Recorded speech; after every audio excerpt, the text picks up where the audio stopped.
Robbie Williams Rewind.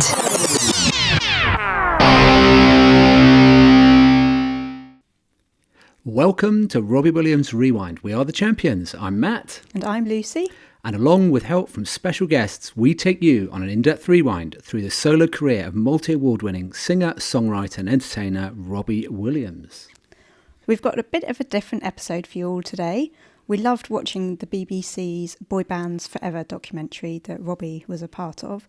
It was a great show, but it was really sad hearing about the negative sides of what most of the boy bands went through.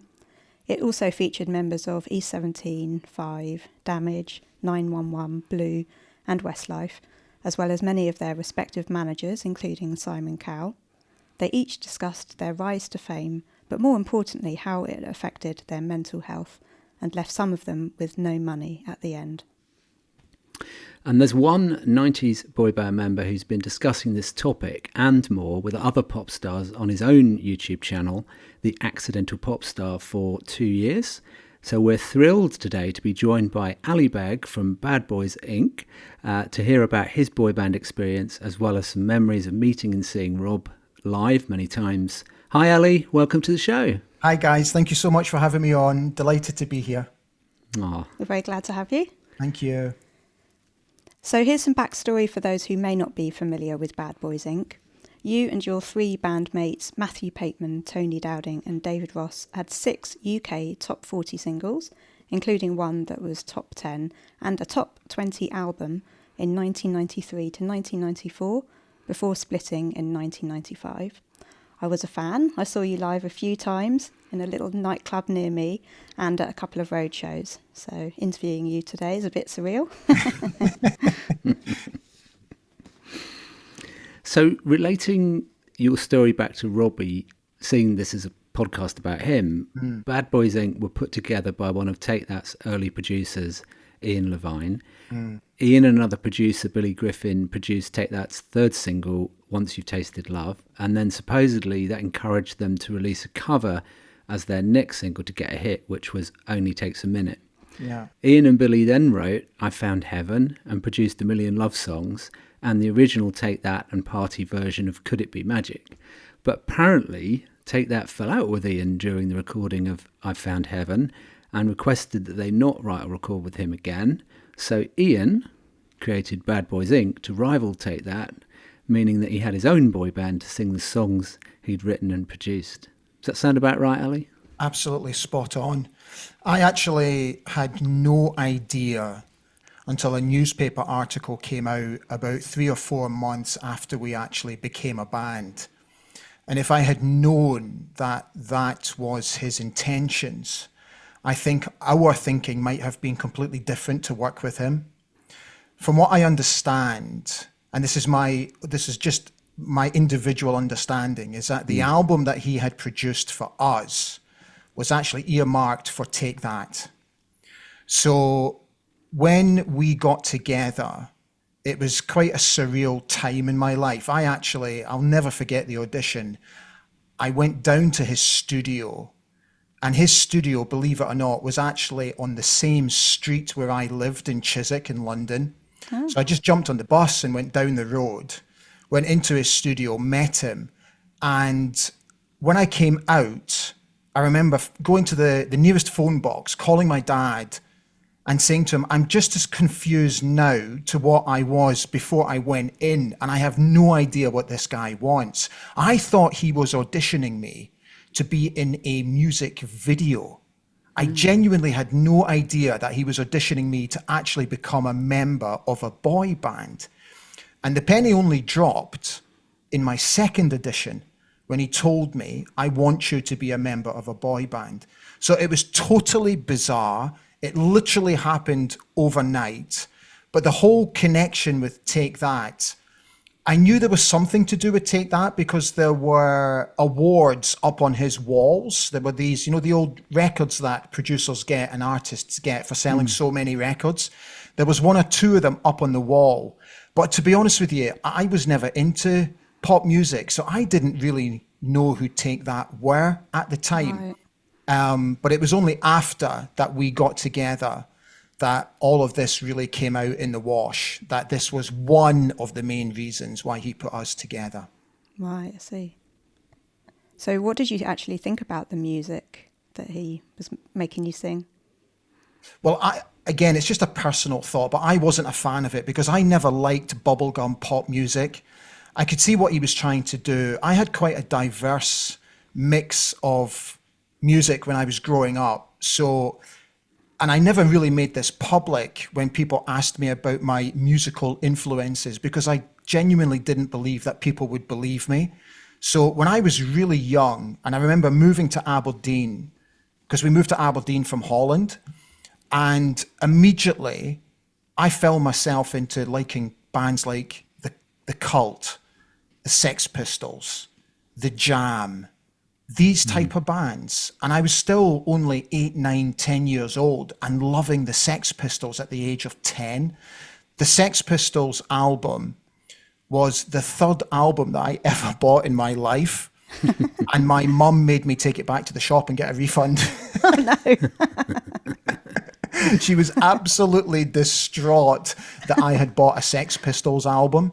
So I really wasn't into to pop music at all. You know, I was, as I said, Sex Pistols, The Clash. These were the type of bands that I was into. Madness, The Specials.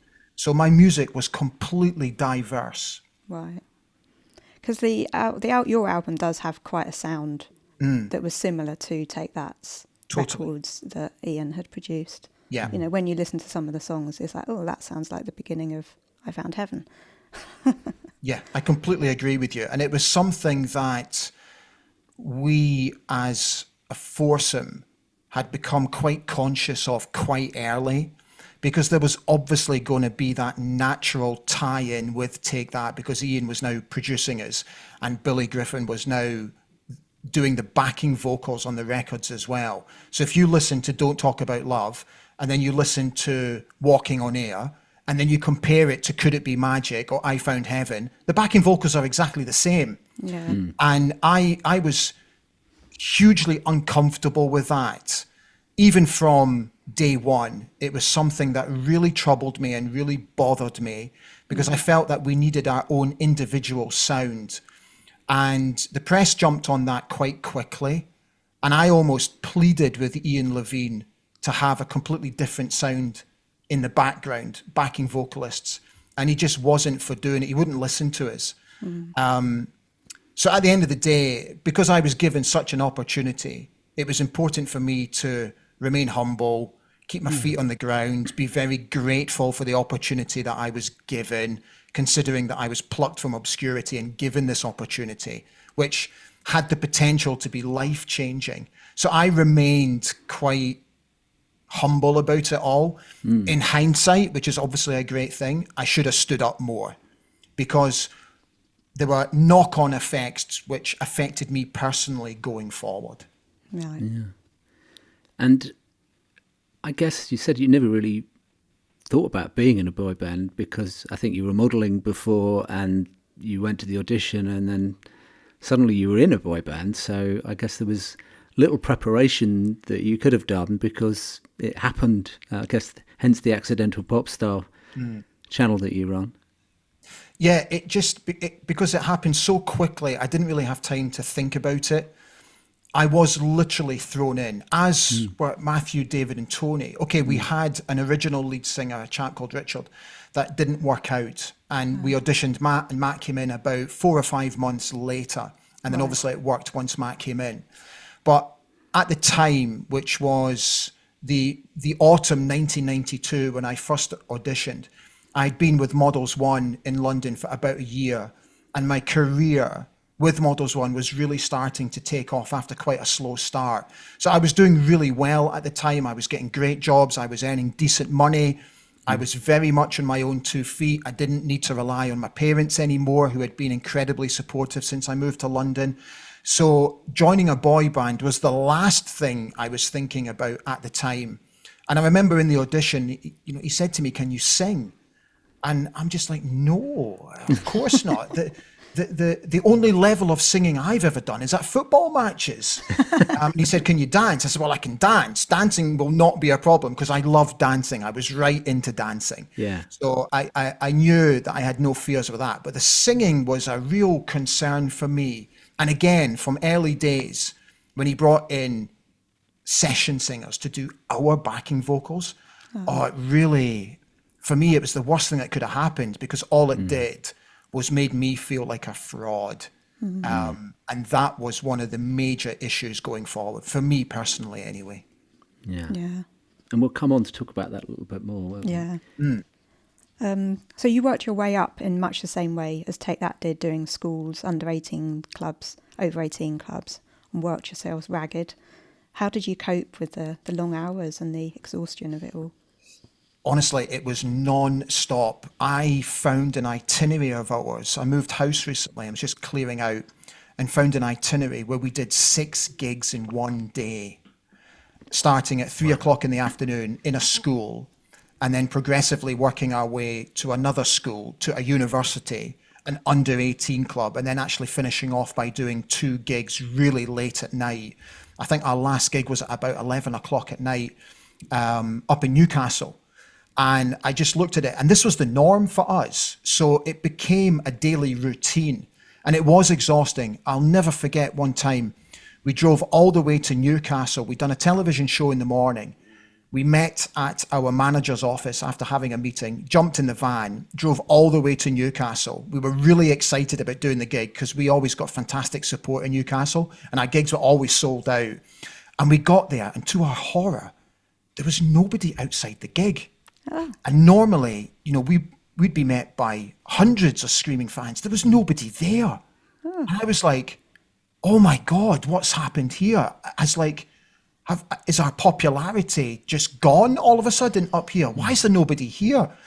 And I remember our tour manager said to us, stay here. He says, let me just go into the club. So he knocks on the door of the club, he goes in, he disappears for about 10 minutes, and he comes back and he's totally white ashen. His face is just totally white. And he went, you're not going to believe this. The gig's tomorrow. We drove all the way to Newcastle on the wrong day. And the thing is, we had to drive all the way back again because we had a photo shoot the very next morning. So we had no choice but to go all the way back down. Now, we did that for probably the first year, where we were able to build our fan base. And then once the record started charting, we didn't really have to do as many gigs, but we were also very conscious that we wanted to continue doing them. But we were very lucky that at that point we could start to pick and choose. Right. But the whole premise about doing these gigs is to build a fan base. That was the thinking behind it all. And I would recommend any band to follow that path, because you do get out there, you do expose yourself to many, many people. And if they like you, if they like the music, and if they like you visually, they're going to jump on board naturally. And I think that's how we were able to build our fan base quite quickly, because we were so busy. What we found really interesting, what particularly myself, because I always kept an eye on how we were progressing. It was very important to me how we were progressing. And what I found in the early days, you would get half a dozen to a dozen turn up. And then you would get 20 to 30 turning up. And then you would get 50 to 100. And then all of a sudden it would just boom, where you were selling gigs out at nightclubs that could fit 2,500 people inside. So the progression for me was quite obvious. Where I felt we were getting let down was musically. I always felt that our style of music didn't fit the style of the band. And it was so fascinating to see us selling out gigs, but yet not sell many records. And I think that is probably what was the downfall of Bad Boys Inc. in the end, was that people loved us visually. They loved coming to our shows. They loved what we did live, but they were maybe in two minds about buying our records. Yeah.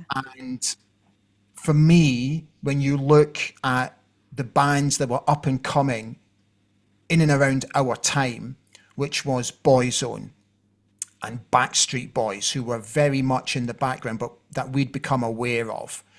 And I remember sitting on the back of a tour bus with Ronan Keating, and he gave me a listen to his album. And I remember getting into the hotel and saying to the boys, we're done. We're absolutely done. Forget it. Absolutely forget it. Unless we change, we're going to go down a very dangerous, slippery road here. So as much as visually and an image can sell a band, at the end of the day, it's the music that sells the band. It's the music that makes you a success. And I just felt that we were too image driven. Yeah.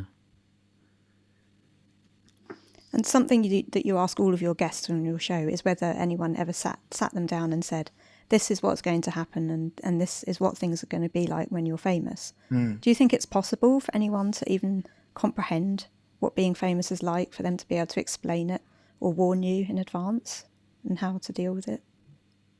In hindsight, probably not. But what I would have liked to have done is just, for say one of our managers' acts or one of the record company's acts, to have maybe sat us down and just talked us through what to expect. Because I genuinely had no idea what to expect. And it was a little bit scary because all of a sudden your life does change, and our lives literally changed overnight. And nobody prepared us for that. Newspaper articles all of a sudden started appearing, particularly back home in Scotland, which, again, I wasn't ready for and I wasn't expecting. And I had to deal with it. And the only way I was dealing with it was by learning. And I just wish folk had sat us down and said, if a journalist asks you this question, this is how you should respond. If a journalist says to you, this is off the record, it's not off the record. Nothing is off the record. So do not think that just because they say that, that gives you the freedom to say anything you want. Because I got caught out once when somebody said to me, this is off the record, and I said something which I shouldn't have done. And it had an impact on not just me, but my girlfriend at the time. So looking back, I think in these type of situations, there needs to be more of a duty of care. And I never felt there was enough duty of care from particularly the management company to almost protect us.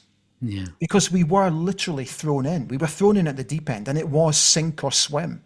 And I think if we'd been a little bit more prepared, I think we as four very young lads would have been able to cope with what was coming our way an awful lot better. Yeah. And you've spoken about how important it was for the four of you to be a tight-knit group in order to survive the fame and the craziness. Yeah. Do you empathise with Rob when he talks about the divisions within Take That and their manager, and what do you think, when you heard about him quitting the band? I sympathise completely. I knew exactly what he was going through. To be fair, I didn't understand the level of darkness that he fell into, and the remedies that he turned to be able to cope with that. And I read a lot of stories about pop stars from boy bands who turn to drugs or who turn to alcohol in a means of being able to cope with what's coming their way. Thankfully, I never went down that route. I didn't need to. I was never into drugs. I was never a drinker. I'm not a drinker. So I never felt that I needed to turn to something to be able to cope. What I did was I dug deep into my own soul to be able to cope with everything. But when divisions happen, and I think we were quite lucky, there wasn't a very, how can I put this? There wasn't an obvious gulf between me, David, Matthew, and Tony. Anything but.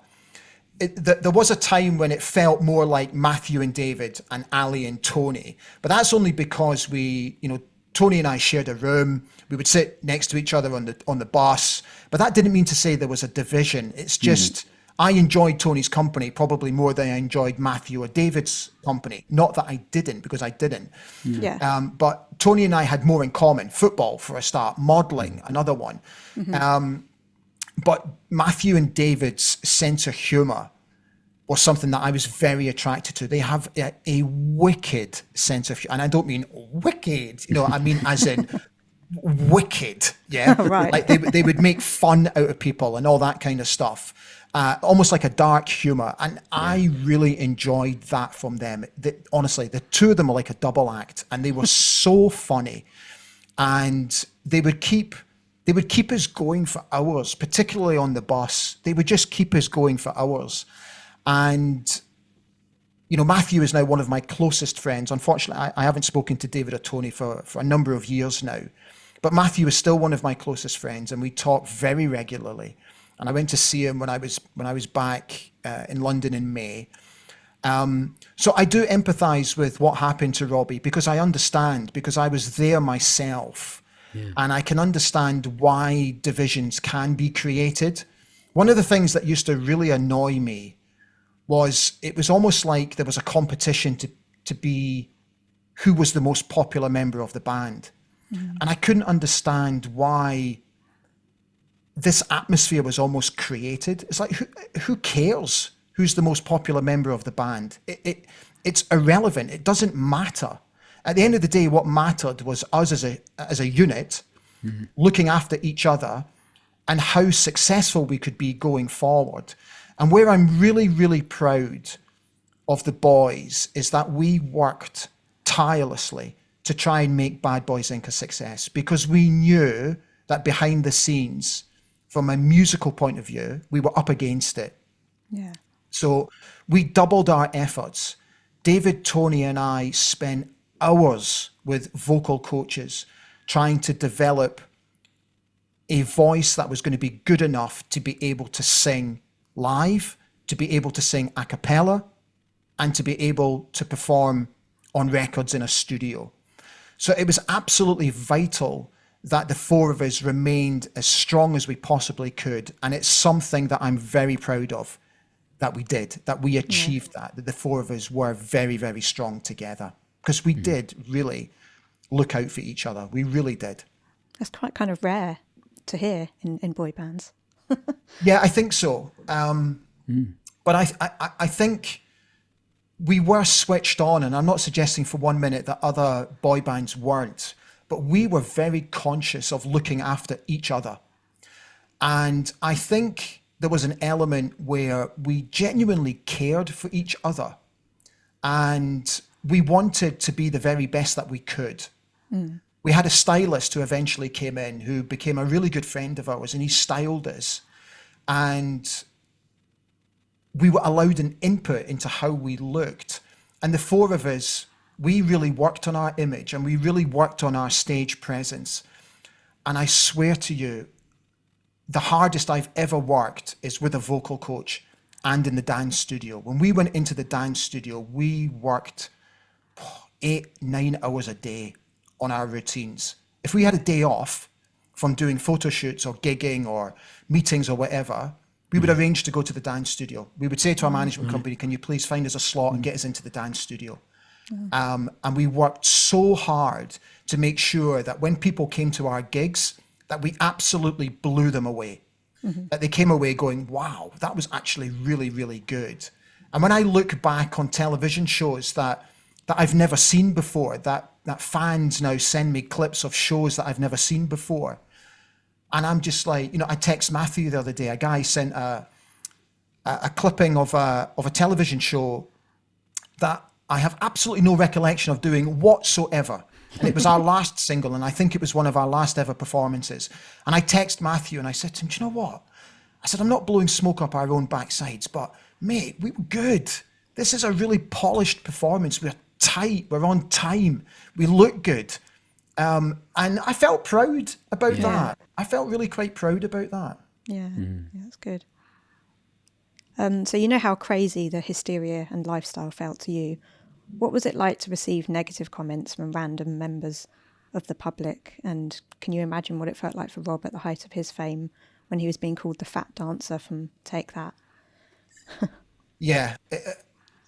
I thank God that social media wasn't around when we were around, because I don't know how I would have coped. I used to get hate mail. My parents used to get hate mail. And I know it was something that they found extremely difficult to cope with. And I said to both of them, if it comes, put it in the bin immediately. Don't open it, don't read it, put it in the bin. And again, this is where I felt there needed to be more of a care of duty from our record company and our management company, because we didn't know how to cope with this. Yeah. And I felt that, again, we were almost left on our own to deal with it. Again, learning on the job. And yes, there are aspects of being in a boy band where you have to learn on the job, but there are other aspects where you do need help and you need guidance. And there was never any guidance when it came to the negativity. If I can tell you a quick story about, and it is related to negativity, and it's something I became very conscious of with the people who were around us. So we did the Des O'Connor show in just before Christmas, 1993. And we were doing Walking on Air. And Matthew had to do a live vocal. And I don't know what happened that day, but the four of us were just not on it. We were all over the shop. We did 2 or 3 rehearsals. We did a dress rehearsal. Matthew just couldn't get his vocals going. We couldn't get our routine going. We were dreadful. It was probably our worst ever television performance. And we came to do the live show, and we were dreadful. And I'm still to this day hugely embarrassed by our performance that day. And I remember getting back into the dressing room, and the four of us were distraught. We were absolutely distraught. And a member of our management team came in and went, "Well done, guys, that was fantastic. It was brilliant. Oh, you did so well." And I'm just like, why would you say that? Because you know that we sucked, that we were awful. So why would you say that? Yeah. Tell us how it is. Tell us that we were awful. And then literally a couple of minutes later, Des O'Connor came in himself, thanked us for coming on the show. And as he walked out, he grabbed me by the arm, he put his arm around me, and he said, and he just whispered into my ear, "Work harder." That's all I'm going to say to you. Work harder. Yeah.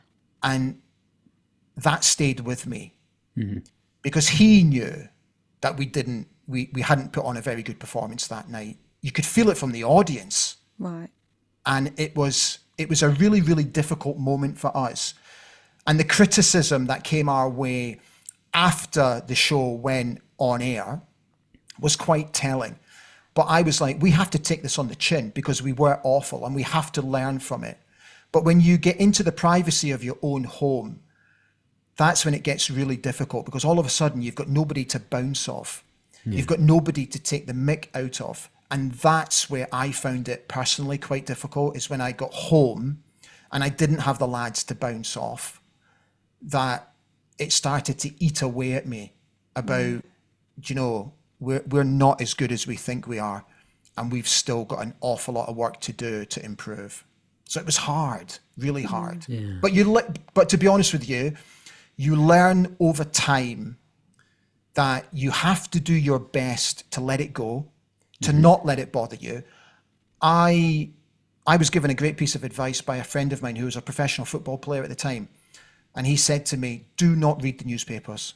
Don't read them, good or bad." He says, "Just don't read them." He says, "Because all it'll do is just mess with your head." Yeah. He says, "So just put them in the bin." And that's what I did. I didn't read anything, be it good or be it bad. I never read reviews. I never read interviews from magazines. You know, whenever we did magazine interviews or photo shoots, I never looked at them. I wasn't interested. I just, for me, that was the dark side of being in the public eye.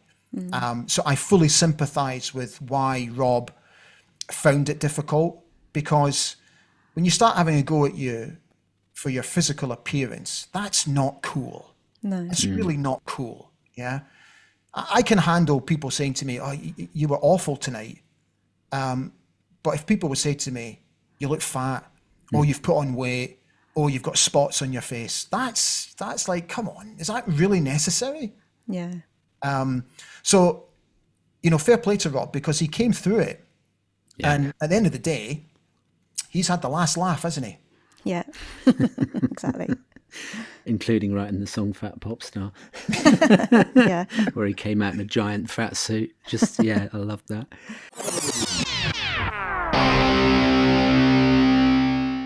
Hi, I'm Robbie Williams, and you're listening to Robbie Williams Rewind with the Champions. This is a linked question in a way, and I'm sure we'll move on to positive things in a moment. But thanks for being so candid and so honest, and sharing your experiences. But you've also talked a little bit about imposter syndrome before, which Rob's talked a lot about and still does actually. Yeah. Do you think that's common for performers, and what's your sort of thoughts on that? I can't speak for other performers, but and I do find it slightly bewildering that Rob says that, because I always thought Rob was absolutely fantastic, and I thought he was the standout character in Take That for me. When I first saw Could It Be Magic, I was immediately drawn to Rob. First, because of his voice. Secondly, because of the way he looked. And thirdly, because of the presence that he had. Mm-hmm. And so when he said that he suffered from this, I was a little bit baffled by it all, because he doesn't deserve to feel that way, because he is a fantastic talent. He's a hugely talented lad. I suffered from it because I wasn't. And that's not just me trying to play the sympathy card here. I wasn't talented. I couldn't sing. Okay, I could dance a bit. I had an image, and I had to really dig deep to understand this is the reason why I'm here, is because of my image. It's not because I can sing. It's not because I'm a sensational dancer. It's because I have an image which suited the way that Ian Levine wanted the band to look. And I almost found that quite difficult, because I didn't want my image just to be the reason why I was in a pop group. And that's why, again, I come back to doubling the efforts in the dance studios and doubling the efforts to be able to sing. And again, it's something I'm really proud of, is that we did achieve that we actually became really quite good singers. And we took so many people by surprise when we were able to sing a cappella in radio gigs, or go and sing live at record signings or whatever. It blew people away because they genuinely didn't think that we could sing. Yeah. So for many, many months, because I was placed in a situation where there are millions of people out there who would give their left arm to be given one chance of getting a record deal, and I was literally plucked off the street and given that chance, I found that very, very difficult. And if I can use my ex-girlfriend as an example, my ex-girlfriend she became a professional dancer and is now a very successful choreographer. She was a hugely talented individual who went to a performing arts school in Chiswick. And I was in awe of this girl. It's one of the reasons why I fell in love with her, because she was absolutely incredible. What a performer she was. And she worked so hard to be given an opportunity to perform in the West End. That was her dream. That was her goal, was to perform on the stage in the West End. And then all of a sudden I come along, and we dated for about a year. And then all of a sudden I become a pop star. And I never had to work for it. It was literally handed to me on a plate. Yeah. And as much as she was delighted for me, and as much as she was proud of me, there must have been a side to her that thought, how can you just get given this? Yeah. You've just literally been handed it, and I'm working so hard to be given one tiny little opportunity. So that started to trouble me as well, was that there were so many people out there that desperately wanted that opportunity. And I knew there were millions of people who were far more talented than I could ever dream of being. And it really started to eat away at me. And I kept saying to the lads, we've got to sing. We've got to be the very best that we can be all the time, to the point where I think I drove the lads absolutely insane with my, almost like a style of management, trying to manage them. Yeah. And, to their great credit, they they tolerated me, they put up with me, and I would like to think that they were on board with me, because again, I keep coming back to it. We worked so hard, but I personally found it very, very difficult, because I felt like a fraud. I really did. I still suffer from it today. I'm sitting here talking to you guys, and as comfortable as I am talking to you, I'm still thinking, my God, I was a fraud. I was just a fraud. And I tell you, the one thing that played in the back of my mind was, it hadn't been that long since Milli Vanilli had been caught out. It really hadn't been that long. Yeah. And I remember the absolute mayhem that was caused around those poor guys. And it was something that it just niggled. I never said anything publicly. I never said anything to the producer. I never said anything to the boys, but it niggled me at the back that we could be another Milli Vanilli. Yeah. And that's why it was important for me to work hard. What an incredible work ethic you've got there. I mean, I work in the corporate world, which is very different to the entertainment and music world, but a lot of us still have those feelings of the imposter. You know, you get promoted into a role over somebody else. Why did that happen? Yeah. But yeah, like you say, you have to double down and focus and develop. And, you know, I talk to a lot of my colleagues about lifelong learning. You know, you don't ever really finish learning. And I think that's the same in any field that you're in. And so it's incredible to hear your work ethic. I'm assuming you probably took that into your football career as well, by the sounds of it. Yeah, I've always had a very strong work ethic. At the end of the day, I've always had the attitude that whether I was modeling, whether I was trying to be a professional football player, whether I was making my way in sports broadcasting, the DNA always remained the same. It was working hard.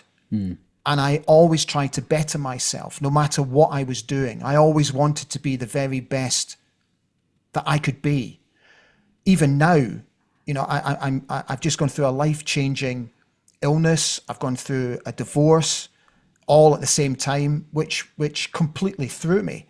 And I'm having to start again at the age of 52. But my DNA, in terms of my work ethic, has not changed. It's like, okay, so I've gone through it, I've come through it, and now I have to go again.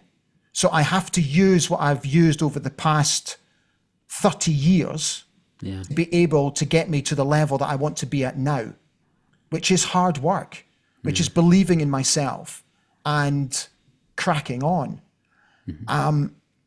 And I think if you work hard in life, you're going to get the benefits, you're going to get the rewards. And you also get, I think you should also allow yourself a little bit of self-satisfaction. You know, I recently I completed a PR and communications module that I went through because I quite fancy stepping into it. And when I finished my assignment, I allowed myself a pat on the back. I allowed myself to say, do you know what, you've done really well here. Allow yourself a wee pat on the back. Yeah. But tomorrow we go again. Yeah. Yes. Does that make sense? Yeah. Absolutely. Yeah. So whose decision was it to end Bad Boys Inc.? So I decided to leave. I basically had enough. It's very complicated, and I don't really want to go into the complications of it because I'll just bore you to tears. But basically, to cut a long story short, I did not want to go down the route of working with Ian Levine again. Okay. I felt that because there were bands like Boyzone, Backstreet Boys, particularly Backstreet Boys, who scared the living crap out of me because I knew how good they were and I knew how fantastic their sound was. Yeah. That if we had continued to go down the route of Ian Levine's productions, we would, it's just a personal opinion, but I think we would have crashed and burned. So I felt when we got told that we would not be working with other producers, that the band had had its time. Yeah. I also felt that at the time, we were probably at our most popular. we were still winning awards. We were still very popular with the industry, as in the media within the industry. We were still very popular when it came to booking us for television shows. We were still selling out gigs. We were still selling records, not as many as we hoped, but we were still selling records. And I just felt, if I leave when I think we're at our best, I think that's the right thing to do. Because if we split up when we're coming down the other way, I think it's going to be an awful lot harder to deal with. Yeah. So I took the decision that I wanted to leave. It wasn't an easy decision. It was very difficult because there were offers on the table, but I just had enough. I really did. I wasn't enjoying it anymore. I was sick and tired of answering the same old questions every time. What's your favorite color? Do you like Take That? It's like, I've had 3 years of it, guys. Just can we try and come up with something a little bit more original than asking me what my favorite color is? And it just became a bit monotonous for me. And I don't mean this to sound ungrateful or arrogant, because I was extremely grateful. It took me a long time to understand how grateful I was for the opportunity. And I really look back and go, wow, mate, honestly, you were one lucky boy. And I know that now, and I can appreciate that now more than what I could say. Even as long ago as 10 years ago, I didn't appreciate it. I now really, really do. And I appreciate those who have continued to keep an eye on us as four lads, as in our fan base, who have followed us for 30 years since. I know social media has helped greatly by that, but the fact that our fans still take a genuine interest in what we do now, for me, is incredibly humbling, and it's incredibly flattering. And that's now what I really take from my time in the band. Is that, do you know what? As hard as it was, and as disappointed as I was with it all, we actually gave an awful lot of people a really, really good time. And for me, that's the most important thing. And again, that only became aware to me when I was quite negative about the band, and I was quite negative about the experience. And I thought to myself, I mustn't be like this anymore. I've got to take the positives from it, and I've got to remember that we did give thousands of people a really, really good time. And that a lot of people bought our records and came to watch us at gigs and invested their time in us, and not just their time, but their money as well. And that's where now I think, do you know what? My God, I was one lucky boy, lived the dream, got to travel all over the world, met some incredible people, performed in front of hundreds of thousands of screaming fans. Just absolutely unbelievable. And now I'm really, really comfortable in my own skin about it. Good. I think when you left the band, though, you kind of ended up in some, you basically had no money. Is that right? And you had a kind of lack of confidence as well. How long did it take you to recover after the band and sort of get back to feeling I'm good still about recovering yourself? now. It was very difficult after we decided to go our separate ways. I left, and then the boys decided that was it after that. And it took months to be able to really start the process of healing and going again, because I genuinely didn't know what to do. I didn't care for the fame, so I didn't want to stay famous. I couldn't care less about that. I was never interested in fame. I was never interested in being a celebrity. That was not in my DNA. In fact, I found the whole fame game completely unnecessary, and I found it uncomfortable, if I'm being honest. Flattering, but uncomfortable. So I was quite happy to step away from all of that, and people were kind of pushing me. Like I had a couple of agents who were kind of pushing me towards television presenting, youth magazine type of roles, all that kind of stuff. But I thought, no, because this is not me. This will be me stepping into another role where I'm going to feel like an imposter. I'm going to feel like a fraud, and I'm going to be doing something that I know deep down is not me. But I was also becoming very conscious that I had a mortgage to pay for. I had bills to pay for. I had debts that were mounting up. And I needed to be able to start making a living again. And the best thing that I ever did was swallow my pride and get myself a little job in a private gym in a hotel just outside London. Mm-hmm. It was the best thing I ever did because it gave me back my confidence. I was back earning money. I was able to put food on my own table. I was able to pay my bills. I was able to put petrol in the car. And I was able to interact with people again. And what I loved about the people who were the members of this club was that not one of them judged me for being in a boy band. I was just a member of staff who was there working in this club to make sure that they had the best couple of hours in the club that they could possibly have, be it going for a swim, going for a sauna, going into the gym. And I loved it there. I was there for nearly 3 years, give or take. And it gave me back my confidence. It gave me back a purpose. I went away and I studied. I got qualifications for the industry, and it was great. And there were times when folk would come in and they would recognize me. And in fact, this is where Robbie actually played a small part in my recovery.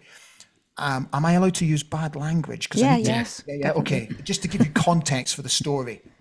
So I remember one of the first times that I met Rob, and we were talking about people having a go at us and all that kind of stuff. And he said to me, I'm going to give you a line. He says, if anybody has a go at you, just say to them, oh, I'm sorry. You must have me confused with someone who gives a fuck what you think about. And I used that at least a dozen occasions over a 3-year period in the gym, where people would come in, and I never, ever forgot it. The first time somebody came in, and she was the friend of one of our beauticians, and she recognized me immediately, and she went, oh my God, what a fall from grace. And I just said to her over the counter, oh, I'm sorry. You must have me confused with someone who gives a shit what you think. And that immediately shut her down.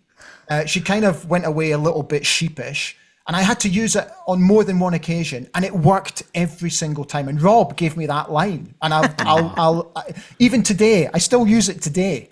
And I've never forgotten him telling me that, and I thank him for giving me that line because it worked a treat every single time. But getting that job in the gym was amazing, and then that job in the gym led me obviously to getting into TV.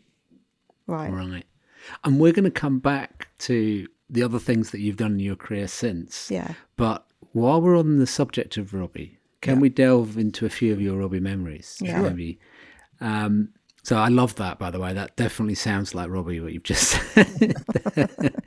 and I think he's been on record of talking about the fact that people, for some reason, people think that when you're in the public eye, when you're famous, when you're a celebrity, that actually you're bulletproof and people can just say stuff to you and it just washes off, and it doesn't. You're a human being like everybody else, and you're not equipped for people just criticizing you day in, day out. You know, it's not what we should do as human beings, but some people think it's okay to do that. But so we all should remember that line. Yeah. Yeah. Can you remember the first time you actually saw Take That, or the first time you met Robbie? Oh, yes. So, again, I'm going to have to use bad language, so please forgive me. Okay. So it was the Smash Hits Pole Winners Party 1993 at Wembley Arena. Yeah. And we had been told in advance that we had won the Best Newcomers Award. So we had to do a rehearsal. So we got up on stage and we did a rehearsal. Then we got asked to do it again. And the boys from Take That came round to the front and sat about 4 or 5 rows back and watched us. And I remember Robbie getting up in the middle of the aisle and almost taking the mick out of us. Oh, no. And I clocked him and shouted at him from stage. I told him to fuck off. Brilliant. Well done, you. Very loudly. Subsequently got told off. And we finished the rehearsal. And fast forward, we had to do something else where we had to gather on stage. And we all walked off stage together. And Rob was the only one that made any effort to come and talk to us. That's a lie. Rob and Howard were the only ones that made any sort of effort to come and talk to us. And I don't think this now, but at the time I thought the other three were a little bit obtuse. I get it, I understand it, but I thought it was a little bit unnecessary. But the fact that Rob and Howard made the effort to come and talk to us, I thought was actually very, very nice. So that was my first memory of meeting Robbie. And I came away with a sort of a newfound respect for them, because we went and watched them rehearse. I remember saying to the boys, we're nowhere near their level, nowhere near it. And again, that whole sort of working hard ethic, it kicked in quite early, because they were good. They were really good. And what a presence they had on stage. Yeah. And if I remember correctly, I think the performance was Relight My Fire with Lulu. So yeah, they were miles ahead of us. Oh my God. And did you ever talk to any of them about the craziness of pop star life? No. The only time that I was able, I didn't speak to the four boys. The only time I ever spoke to any of the lads from Take That was with Rob. So we met at the Smash Hits Paul Winners party, and then fast forward about a year, I got invited onto a show called the Crystal Rose Show, which was a daytime television program. And it was filmed in the ITV London studios. And I was there on my own. And I think, again, if my memory serves me correct, I think the boys were filming the Cilla Black show. The Take That lads were filming the Cilla Black show at the time. And Robbie clocked me and came over. We were in the canteen and he came over, and the two of us sat and had a cup of tea, and we just chatted away. We mainly chatted about Ian Levine, the producer, and he does a fantastic impression of Ian Levine, which had me doubled up. And he was, I have to say, he was very complimentary about us, and I was quite surprised by that. And again, he just spoke about working hard, trying to be careful with the fame game, and trying to stay together as a unit, because I kind of sensed from him that there was an issue with the other boys. I didn't bring it up, and I certainly didn't say anything publicly at the time, but I just sensed something, because I wondered why he was there on his own. Why was he in the canteen on his own? Yeah. You know, why was he not in the dressing room with the other boys? And that kind of has always stayed with me. I've always wondered why he was on his own in the canteen.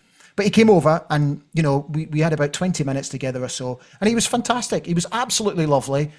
I didn't know what to expect, but he was great. Honestly, he was absolutely fantastic. And I can't speak highly enough of him. I really can't, because obviously I've met him subsequently.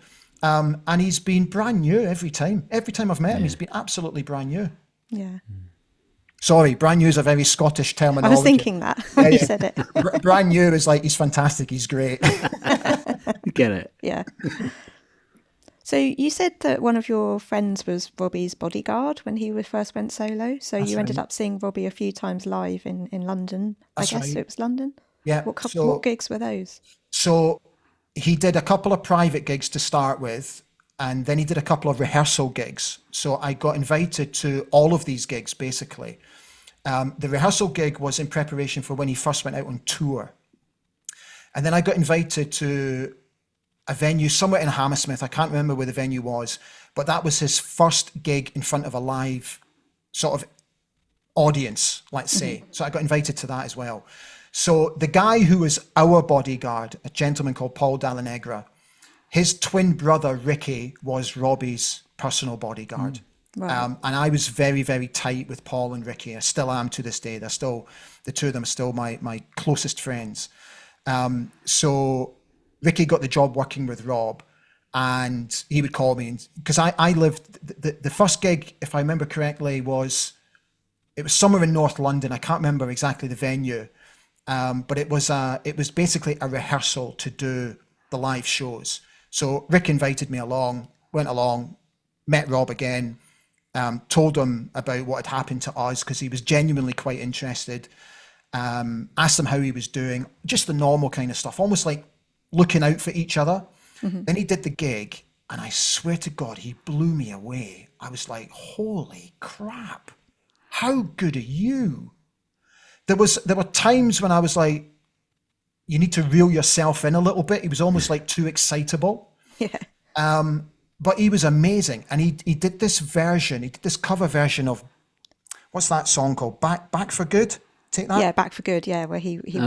rocks it up. Oh, Yeah, it's so I was good. like, this is awesome. I love this. It's Yeah. almost like a tongue-in-cheek version, yeah. But I loved it, and I loved that he had the brass neck to do it. That's what I really liked about Rob. It was almost like he had no fear, yeah. Yeah. And then he sang Angels, and I remember turning to Ricky and going, "Holy crap, that is beautiful." And I remember saying to him, just out of interest, what's your first single? What's your solo single? Your debut single? And he told me the one by George Michael, and I was like, really? I said, that one that you just did, that ballad, mate, that's got to be your first single, surely, to Christ. And I just remember having that conversation with him because it was phenomenal. And the gig was brilliant. And I thought, he was absolutely fantastic. And then I saw him in Watford doing a gig. And this was just after I got my contract with Manchester United Television. So I was sort of stepping now into television. And I just got my first tattoo done. And he'd seen my tattoo, and we'd started comparing and talking about tattoos. That's how we were able to open the conversation. And then I told him that I'd got this job at Manchester United, and he was genuinely really, really pleased for me, because he'd seen me from kind of the time when we'd split up, trying to get my confidence back, working in the gym, working my way through it all to then getting this job at Manchester United, which I was hoping would set me on my way in football broadcasting. And I could see that he was genuinely pleased for me. And I saw him do the gig in Watford, and there was a huge improvement in him. He was absolutely superb. And then we did this gig in Hammersmith. And again, I've never forgotten it. There was a few celebs there. So I was a little bit uncomfortable. So I kind of kept out of the way. And then he came over with Ricky, and we were just having fun, taking the mick out of each other, all that kind of stuff. He went away, did the gig. And I used to always stand with Ricky, either in the music mix box, yeah, or just off to the side of stage, because Ricky had to be ready if anything was to go wrong. Yeah, he had to be ready to jump in. So Ricky was always on standby. So I kind of always stood with Ricky. So we were just off the stage. And I remember at a break in songs, he came over and he said to me, and I've never forgotten this, he said to me, "Am I doing all right?" And I was like, why is he asking me if he's doing all right? So it took me a second to answer. And I said to him, "Can I just ask, are you enjoying yourself?" And he went, "Yes, mate, I'm having a ball," something like that, words to that effect. And I said to him, "Mate, that's all that matters. That's all that matters. Don't worry about them. Don't worry about your band. As long as you're having a great time, that's all that matters." And he kind of he didn't say anything. It was almost like there was no acknowledgement, but he gave me a little smile. That's all he gave me, just a wee smile. I can still vividly remember it. And off he went. He did his gig. And that was the last time I saw him. Oh, long time ago. So that was about 97, probably? No, it was after that, because I got my deal with MUTV in the summer of 99. So it would have been round about the spring 1999. Right, okay. Yeah. Oh, so he was already fairly established by then as a solo. He was on his way. He was well on his way. Yeah. Yeah. That definitely sounds like Rob, doesn't it? That comment. He He often says to us, well, and to other people about it as well, he's got that ability to pick that one negative looking face out in the audience. So it could be someone that's there with a grumpy face, folded arms, maybe they've come with someone else, and he will laser in on them. And then he'll say... He'll often pick them out now, won't he? Actually has a bit of fun with it. So, yeah. Am I doing okay? You don't look very happy. Yeah, you're not very happy there. So he plays with it a little bit now, but I think it used to really trouble him when he saw people that weren't enjoying it or having fun. Not saying that you weren't enjoying it. No. But that must have been fantastic to see those early on stage, stage presence, just that unbridled, emotional bundle that he still is, really, isn't he? But it's a little bit more measured now these days. Yeah. So as his success grew as a solo artist, did you ever think that you'd want to swap places with him? No, not at all. I didn't think so. No, not at all. My ship had sailed. Yeah. I didn't suit it. I didn't suit being a pop star. I don't know why, but it wasn't made for me, and I wasn't made for it. And it never even entered my mind to try and get a solo deal or anything like that. I remember a couple of years after, I was asked if I'd be interested in joining a band called Caught in the Act, who were huge on the continent, absolutely huge. And I remember having conversations with friends of mine from the record company who were still friends of mine and remain friends to this day, whether I should do it or not. And I remember speaking to their manager about it, and it just wasn't for me. I could feel myself. I wanted to go in a different direction. I wanted to work in football. That's what I wanted to do. And I was very focused on getting into football. I didn't know what angle to go down at that time when I was still working in the gym, whether to be a coach. I was playing semi-professional at the time, so I was actually playing at a really decent level. But I didn't know whether I wanted to go into coaching or whether I wanted to work for a football club in some capacity. I remember writing to a number of Premier League football managers asking if they'd be interested in taking on a health and fitness advisor. I wondered if I could go down that route. But then when the opportunity to step into television presented itself, that's when I thought, this is what I want to do. I think this is my calling. And I wanted to work predominantly in Scottish football. That was my aim, because my grandfather was a very well-known and respected football journalist in Scotland up until he died. And my uncle, who recently retired, was also a much loved and respected football journalist in Scotland. So I kind of wanted to follow their path and carry on their legacy. So when I got offered the opportunity to step into television, I thought, this is my route to get to where I want to go to. So the thought of stepping back into the music industry was a non-starter. It really was. Yeah.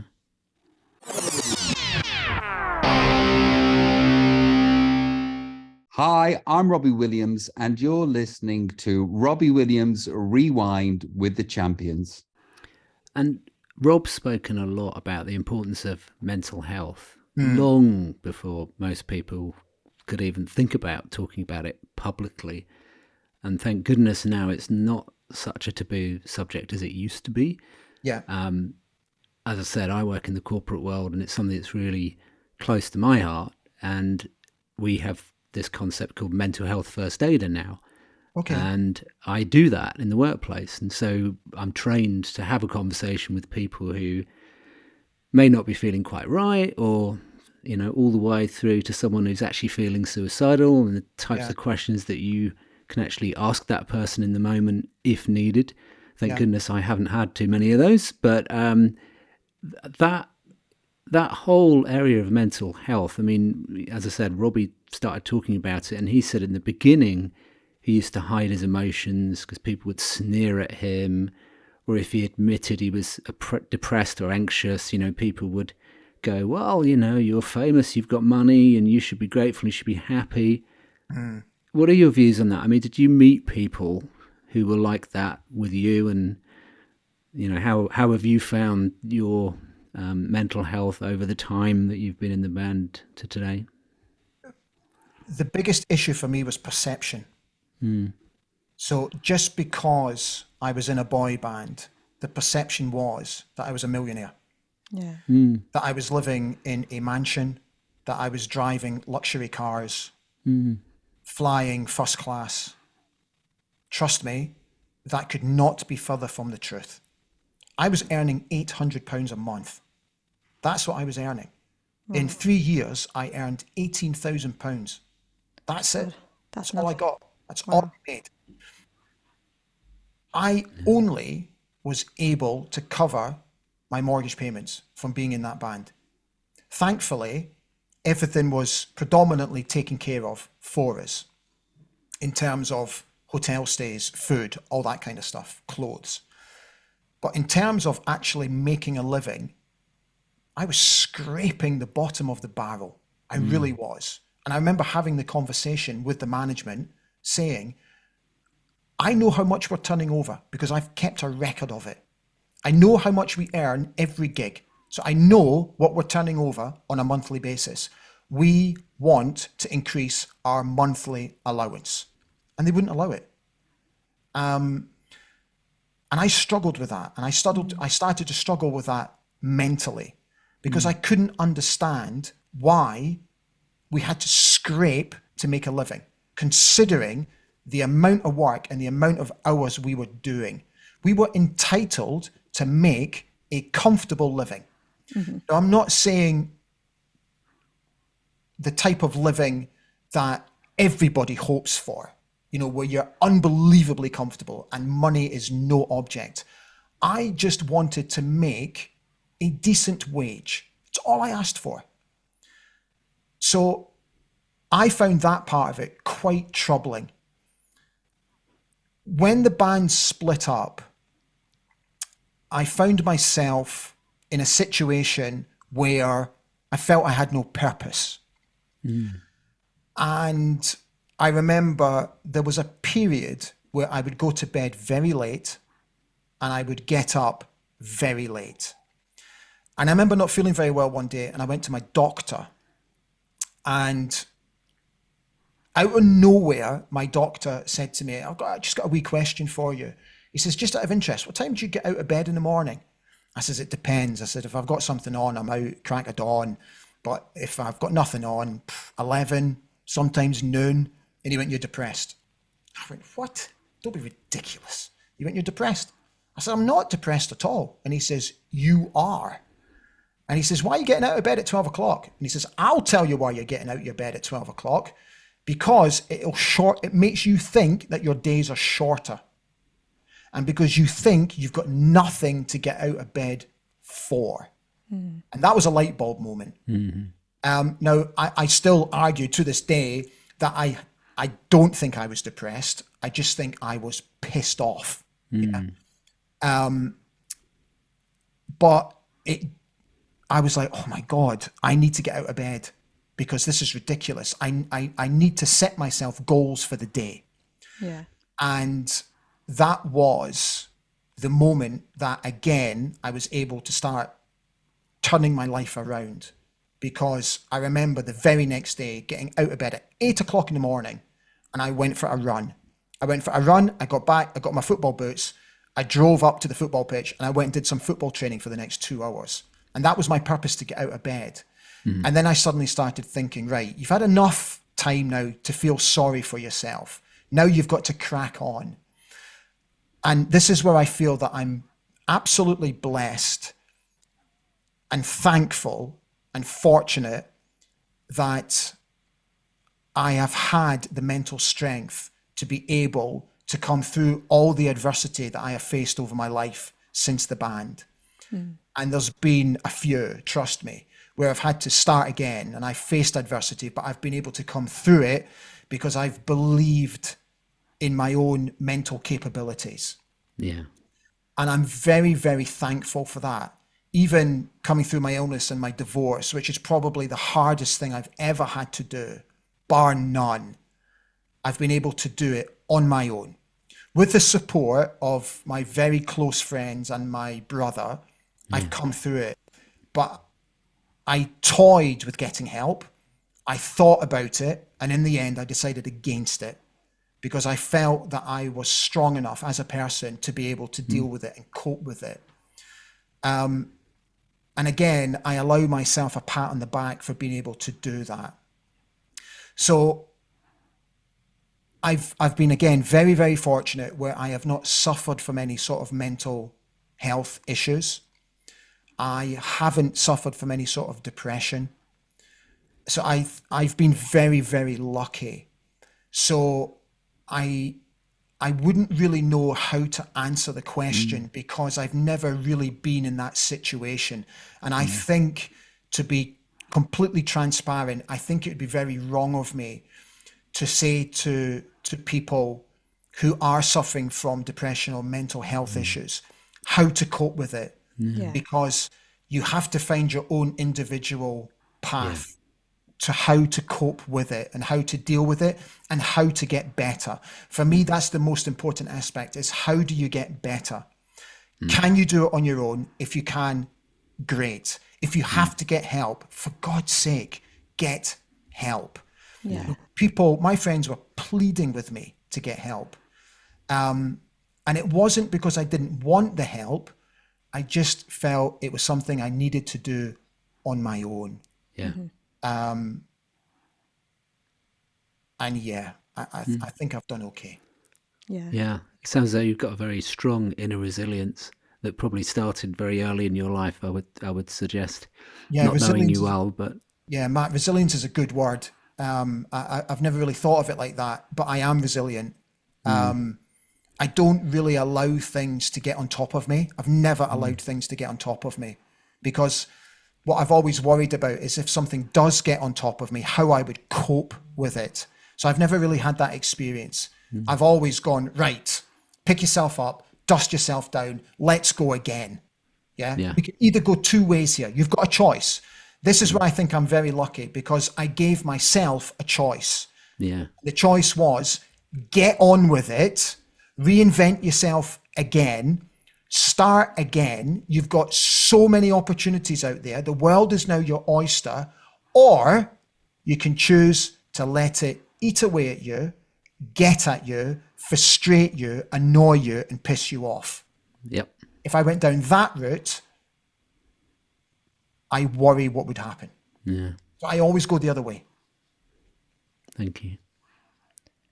And I think you've got 2 sons, have you? Yeah, two wee boys. So, Yeah. what would you say to them if they wanted to get into music or something where they might end up being famous? Oh, good Lord, that's a great question that I've never even thought about. To be honest with you, you know, their mum and I are very much on the same hymn sheet when it comes to what they want to do. As far as we're concerned, they also have to make their own choices in life. We can guide them and we can advise them and we can point them in the right direction and do what every parent does. But at the end of the day, they have to make their own choices. Lennox desperately wants to be a professional football player. I can see it in him already, which I love about him. So I'm just helping him and guiding him and just doing what I can. And if he gets to a level where he might get scouted or he might get seen, we deal with that at the time. At the moment, all I want him to do is enjoy his football, because he's only 11 coming up to 12. Just enjoy your football, mate. And all I want him to do is just improve. I keep saying to him, every time you go on the pitch, do better than the last time you were on the pitch. Every time you train, work a little bit harder than you did in your last training session, but just enjoy it. That's all I want you to do. When you come home, I want you to tell me how much you enjoyed training. Don't give me anything negative, nothing like that. Just tell me how much you enjoyed it. Harvey's still far too young. He's only 8. He'll be 9 in a couple of weeks. But them stepping into the music industry, holy crap. I don't know. I don't know. Look, whatever choice they decide, Yeah. I will, their mum and I will always support them, always. And we will do what we can as parents to make sure that they've chosen the right path. Yeah. So until that day comes, I pray to God that all he wants to do is play for Aberdeen. So we're on our way to beginning to wrap up now, Ali, but a few more questions before we do. You've alluded to it a few times through the interview, but bring us up to date. What happened? What did you end up doing after the ban? You've mentioned a few things that you've done, but what did you end up doing and where are you now? I'm sure our listeners would be keen to hear that. Okay, so currently I live in Austria. Mm-hmm. So the reason that I'm in Austria is because up until I got divorced, I married an Austrian girl. So we set up home here after we lived abroad. So I lived in Singapore for a number of years and I lived in Qatar for a number of years. But due to the global pandemic, unfortunately, I lost my job, which meant we had to move back to the family home here in Austria. So that's what I do now. So I run my YouTube channels. I do PR and communications. I host events. I do a number of different things. I'm a bit of a free spirit at the moment, which I'm really, really enjoying. But when I stepped out of the band, as I said, went into the gym, worked there for a number of years, and then I got offered an opportunity to step into television.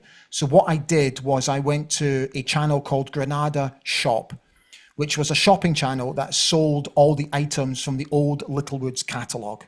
And they wanted a health and fitness advisor to come on to show people how to use the equipment and the benefits of using the equipment. So I got that through a friend of mine, and that was the best learning curve that I had in television. And I would recommend anybody who wants to step into television to try and get onto a shopping channel, because it's a fantastic way to learn the trade, because you have nowhere to hide. Now, if I can talk for 1 minute about a white cotton pair of socks, I think I can talk for 1 minute about a game of football. So it's where I learned how to take instructions from an earpiece that you have to wear. So you have to take instructions from the director, from the producer. The shows are counted down to the second. The items are counted down to the second. So you know if you've only got 10 seconds left, you've got to ad lib for 10 seconds.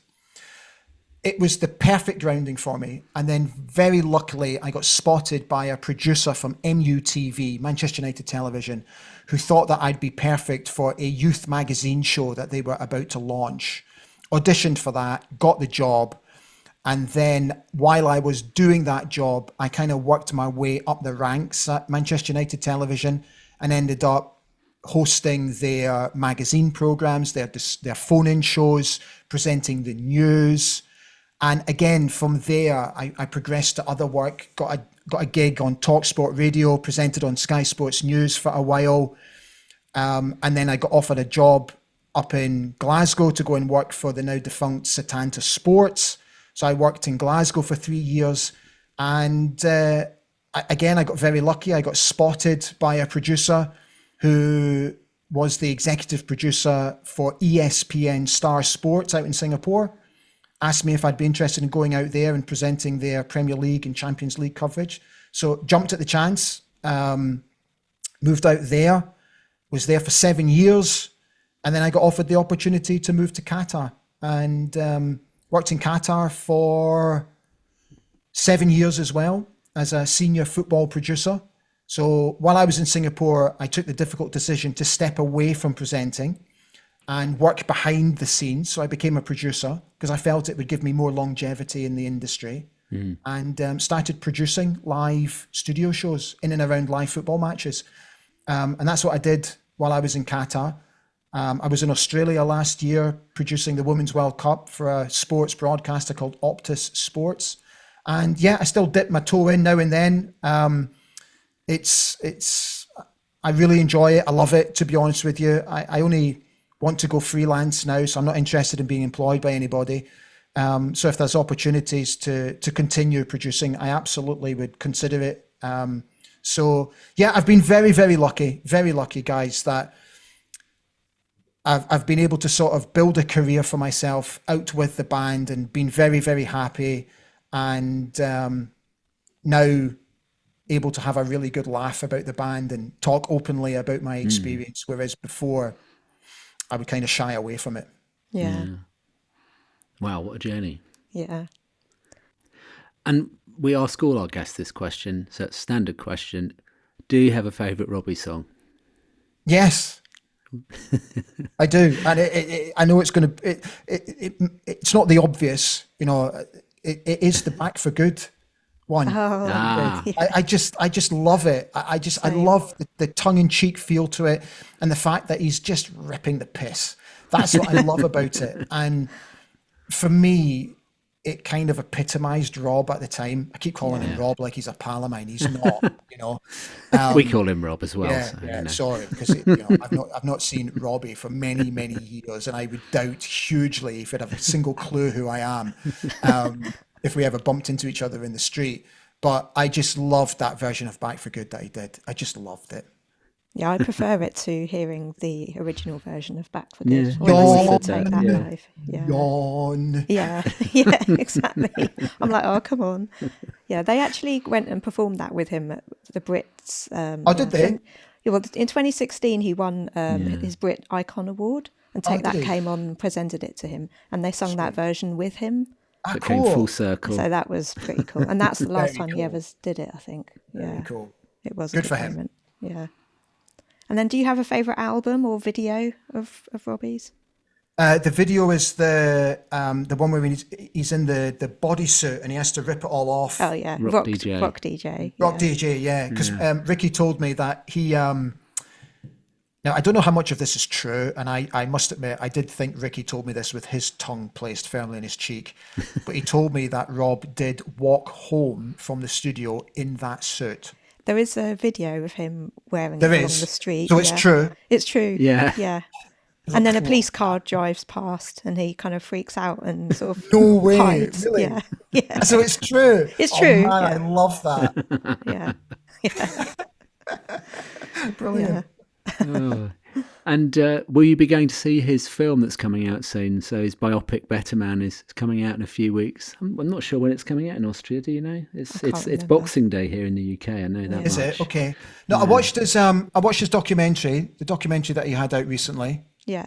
I watched that, which I again found quite compelling, quite fascinating. And yeah, if I get an opportunity to watch it, absolutely I will. No danger. Yeah. Yeah. Just a warning. He's a CGI monkey in this film. So CGI monkey. one of my friends contacted me today and he said, Matt, I saw the trailer for Better Man and I wasn't sure. I didn't know it was going to be like that. So Michael Gracie's had this idea to actually portray Robbie as a monkey because I think in the interviews they have joke about it, don't they? He said to Rob, you know, what animal do you see yourself as? And Rob said a tiger, I think. Lion. A lion, sorry, lion. And Michael went, no. What animal do you really see yourself as? And he went, a monkey. You know, kind of like He sees himself as a performing monkey. performing monkey. Okay, Yeah. okay, You know, I get I think that. it comes back from back in the day, you know, when he was. Yeah. And Yeah, I can relate to so but from what we haven't seen it yet, but from what we hear, it works very well. You know, it's Michael Gracie who was the director of Greatest Showman. So he wanted something different, and apparently from the people that we have seen, have seen it, it works really well. But yeah, it's going to be a bit different. All right, great. I'll look out for that. 100% I will. Yeah. So, Ali, it's been a delight to have you on the show. Thank you so much. Thank you for having me on. Really That's all right. enjoyed it. We hope everyone's enjoyed hearing your boy band experiences. And to hear similar discussions from you and other pop stars, please let our listeners and watchers know where they can find you and your amazing show, The Accidental Pop Star, on social media. So I'm on Facebook, The Accidental Pop Star. We're on Twitter, The Accidental Pop Star, or The Accidental P Star, I think it's called on Twitter, or X. And the YouTube channel is simply called The Accidental Pop Star. So I've not had any content on there for the past 12 months because I've been going through this illness. But we will be relaunching the channel early next year, and we will be bringing brand new content for you. We look forward to that. Thank you. We look forward to that. I've recently been listening to the Nick Kershaw, Richie Neville, Chesney Hawkes, Tony Hadley. Lucy might have listened to a few more than I've me listened as to well. all the 90s. Really been enjoying that. Have you? 90s ones, Great. yeah. I'm glad you enjoyed it. Thank you. Yeah. Well, Ali, it's been a pleasure having you on. Yeah. Thank you for spending so much time with us. I know you've got a live broadcast this evening, so we won't keep you too much longer, but thank you for coming on the show, and we look forward to maybe seeing you in the future at some point. Yeah. Thank you, guys. I've really enjoyed it. It's been an absolute pleasure. Thanks. Thanks. Take care. Bye. Bye. Robbie Williams Rewind.